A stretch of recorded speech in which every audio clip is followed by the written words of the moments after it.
டேய் room sharing பத்தி சொல்லியிருந்தல ஃப்ரெண்டிட்ட அதை பத்தி பேசுவோம். ஃப்ரெண்டு பேர் என்ன? தெரியுடா, அதேடா பேரு தெரி. போக போக உனக்கே தெரியும் வா. அப்படி ஏய் சொல்லு. மச்சான் வாட்ஸ்அப்டா. ஏய் அன்இன்ஸ்டால் பண்ணடா. குண்டமணி. மச்சான் நம்ம ஃப்ரெண்டு ஊர்ல இருந்து வந்திருக்கான், பேரு கேபி. Hi bro. நம்ம தான் மச்சான் பாத்துக்கலாம். சரிடா பேசிட்டு இருங்க, ஃபோன் பேசிட்டு இருக்கேன். நல்லா பாத்துக்கோ, மூஞ்சி நல்லா இத பாத்துக்கோ. பேச ட்ரை பண்றீங்க. பரவாயில்ல சொல்லுங்க ப்ரோ. அப்படியா ப்ரோ? ப்ரோ என்ன சூடு ப்ரோ நீ? சொல்லு ப்ரோ. பார்த்தாலும் எச்சி, எச்சி, எச்சி. பாத்துக்கலாம் ப்ரோ, சரி வைங்க நான் பண்றேன். உன் குண்டம். என்னடா இவ்ளோ வேர்வை ஊத்துது?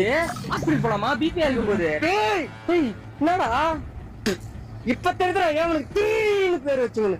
பெருசுன்னு வைக்கலாமா? என்னாச்சு? டேய் குவாலிஃபிகேஷன் என்னடா? பேசி தர மாட்டேங்க எனக்கு. எங்க மாமா கிட்ட ஒரு வேலை கேட்டிருக்கேன், இருக்குன்னு சொல்றாரு, போறியா? உங்களா மேல அது? இங்க இப்படி